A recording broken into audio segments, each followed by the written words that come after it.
Hidupnya konten, tapi tanpa isi, duduk menggigil menanti empati.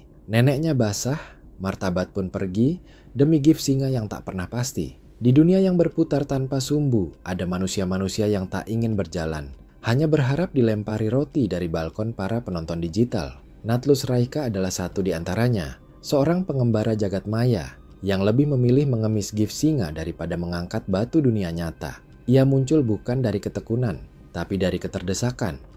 Ia hadir bukan sebagai simbol perjuangan, melainkan peringatan akan dekadensi, konten sebagai pelarian, bukan pencapaian. Ia tidak mencipta karya, melainkan memancing iba dengan tubuh rentan neneknya yang diguyur lumpur demi satu gift di aplikasi Sarmon. Dalam pandangan Martin Heidegger, kemanusiaan telah terlempar ke dalam eksistensi. Tapi Natlus, ia bukan dilempar. Ia menjatuhkan dirinya sendiri dari atap martabat ke lumpur hidup. Tubuhnya tetap muda, tapi pikirannya renta oleh kehendak instan. Ada yang bilang, ini lelucon digital, tapi di balik tawa ada ratap. Di balik layar, ada dingin kolam yang menggigil. Apa yang lebih mengerikan dari manusia yang menjadikan dirinya tontonan, lalu berharap diberi makan?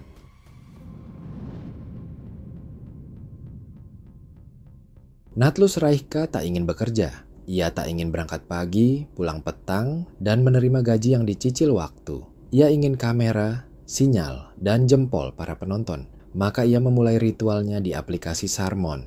Live stream, pasang muka nelangsa, dan menunggu hujan gift singa. Di matanya, pekerjaan adalah dosa modern. Kerja adalah kehinaan jika bisa diganti dengan duduk diam dan berharap. Dunia Sarmon memberinya panggung, ruang di mana kemalasan menjadi performa, di mana merengek dianggap usaha, dan pengharapan disebut konten.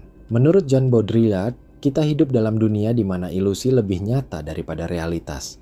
Dan Natlus hidup sepenuhnya di dalam ilusi itu, di balik rasa iba dan empati digital. Ia bukan hanya malas, tapi sudah terhipnotis bahwa nilai manusia bisa dikalkulasi lewat jumlah gift, bukan kontribusi. Ia bukan kreator, ia pengemis dengan sentuhan resolusi tinggi. Ia bukan sosok kreatif, ia parasit di antara algoritma. Dunia mungkin membiarkannya hidup, tapi akal sehat telah meninggalkannya sejak live pertama.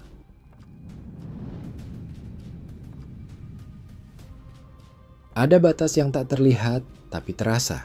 Batas antara kelaparan dan kerakusan, antara kebodohan dan keji. Natlus Raika menyeberangi batas itu dengan gayung lumpur di tangan dan nenek di sisi. Satu gift, satu gayung. Begitu aturannya. Tapi apa yang sedang dipertaruhkan? Tubuh tua, kulit keriput, dan napas yang tinggal segenggam. Dijadikan teater bagi rasa kasihan palsu. Ia bukan hanya menjual tubuh neneknya, ia menjadikan cinta keluarga sebagai mata uang murahan. Menurut Hannah Arendt, kejahatan terbesar seringkali lahir bukan dari niat jahat, tapi dari kebodohan yang taat. Natlus tidak jahat, ia hanya terlalu dungu untuk mengerti bahwa ada yang tak boleh dijual, bahkan dalam kelaparan paling keji sekalipun. Neneknya bukan simbol perjuangan, bukan bahan konten, bukan media pertunjukan. Tapi dalam dunia Natlus, semuanya bisa dijadikan properti selama penonton memegang dompet. Ia mengguyur, kita menyaksikan. Ia tertawa, kita mual. Sebuah lakon absurd di mana martabat dikubur bersama lumpur.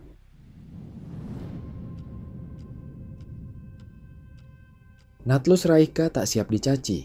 Ia pikir perhatian akan selalu datang sebagai tepuk tangan, bukan lemparan batu. Tapi warga Aratnasun tidak diam. Mereka melihat, mencibir, dan memaki. Dan untuk pertama kalinya, Natlus tak bisa menjual senyum karena pikirannya sendiri mulai koyak. Ia membaca komentar sambil menggertakkan gigi. Ia menatap layar sambil menunduk pelan, seperti menyadari bahwa dunia digital tak seindah filter yang ia pasang. Hujatan adalah cermin, dan ia membenci pantulannya. Ia menjadi rongsokan algoritma, membusuk di tengah notifikasi. Dalam pandangan Carl Jung, siapapun yang melihat keluar, bermimpi. Siapapun yang melihat ke dalam, terbangun. Tapi Natlus tak sanggup melihat ke dalam. Maka ia terus bermimpi, terus berharap, terus mengguyur, bahkan ketika realitas mulai menampar. Yang runtuh bukan hanya reputasinya, tapi kewarasan yang rapuh sejak awal. Ia mulai tertawa sendirian, menangis di live stream, mengumpat penonton. Ia bukan lagi konten kreator, ia menjadi konten itu sendiri, patah, gagal, dan terpublikasi.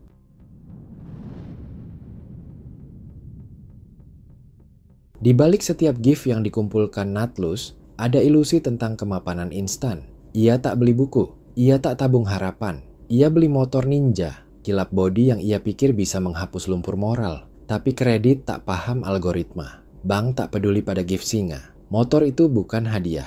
Ia perangkap. Cicilan pertama terasa manis, seperti komentar positif yang langka. Tapi dunia digital berubah cepat. Dan ketika hujatan menggantikan gift, satu-satunya yang tetap setia hanyalah tagihan dari leasing. Menurut Karl Marx, manusia menciptakan alat, lalu alat itu memperbudaknya. Natlus menciptakan konten, lalu konten itu menjeratnya dalam hutang.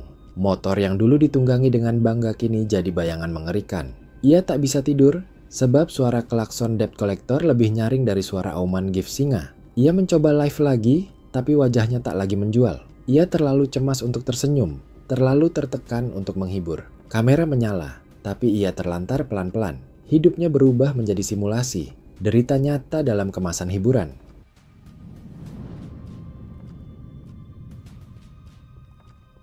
Tubuhnya mulai lelah, tapi Natlus belum menyerah. Maka ia beralih dari lumpur ke mie pedas, sepiring cabai kering, semangkok keringat, dan satu tekad.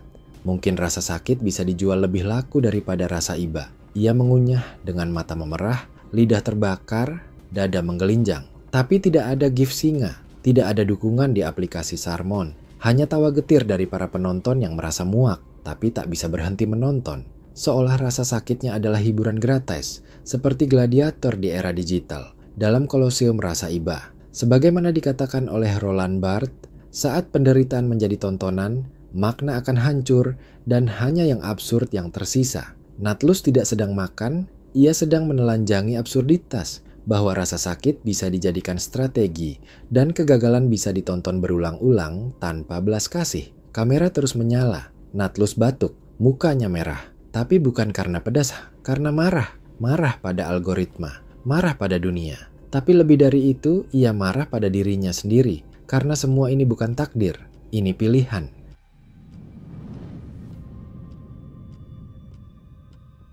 Setelah lumpur gagal, mie pedas tak laku, Natlus memilih hal paling sunyi yang bisa ia lakukan. Menyusun mur. Ia letakkan satu persatu di atas meja. Logam kecil yang tak pernah diminta oleh siapapun. Ia berharap, mungkin ini simbol ketenangan. Mungkin ini konten kontemplatif. Tapi tak ada yang peduli. Mur tak bisa menggantikan narasi. Tak ada klimaks. Tak ada drama. Hanya sunyi. Dan komentar pun tetap hadir. Seperti serangga yang tertawa. Mending kerja bang. Konten apaan ini bang? Ia terpaku. Bukan karena bingung. Tapi karena kalah. Dalam pemikiran Baruch Spinoza, kebebasan bukanlah kehendak bebas, melainkan pengertian terhadap kebutuhan. Tapi Natlus tak mengerti. Ia hanya bereaksi. Ia susun mur karena tak tahu lagi harus bagaimana. Bukan karena ingin, tapi karena tak punya pilihan. Dan saat tumpukan mur itu jatuh oleh hembusan kipas angin, ia meledak. Ia marah. Ia menyalahkan penonton. Katanya, hidup gue rusak karena kalian. Tapi yang rusak bukan karena mereka menonton, melainkan karena ia terus mempersembahkan reruntuhan dirinya sendiri, berharap ada yang mau bayar mahal untuk serpihan kehancuran.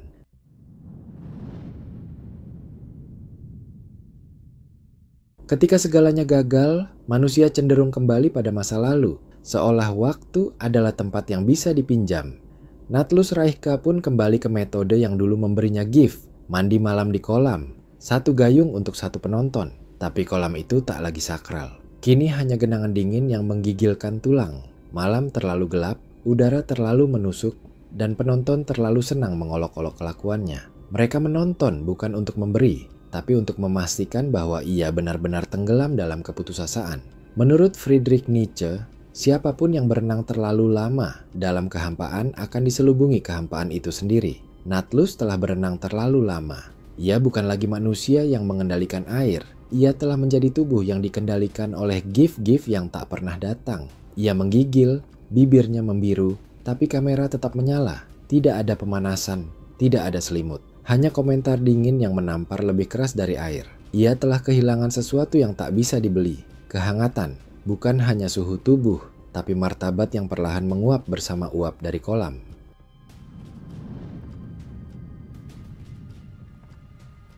Malam itu, Natlus kembali membuka live. Ia sudah mencoba segalanya. Lumpur, mie pedas, menyusun mur, mandi di kolam.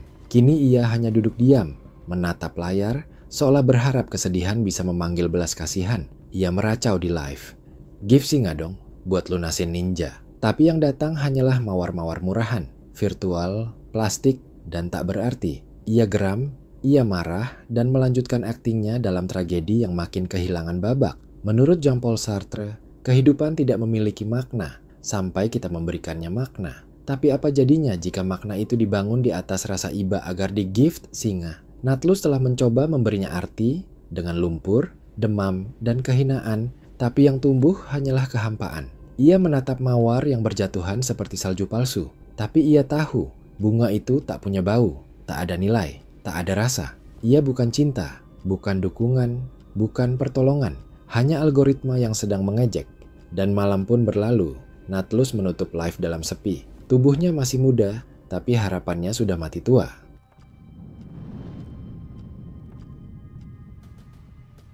Dan begitulah akhirnya layar padam, kolam kering, motor belum lunas. Gift tinggal mawar digital yang tak bisa dipeluk. Natlus Raihka duduk di antara reruntuhan upaya. Seorang pemuda yang pernah percaya bahwa dunia akan menebusnya hanya dengan menonton. Ia bukan korban, ia bukan pelaku. Ia hanya manusia yang tersesat di tengah kapitalisme virtual dan harapan murahan. Kamera yang menyala tidak memberinya cahaya, hanya menelanjangi. Internet bukan panggung, ia lubang.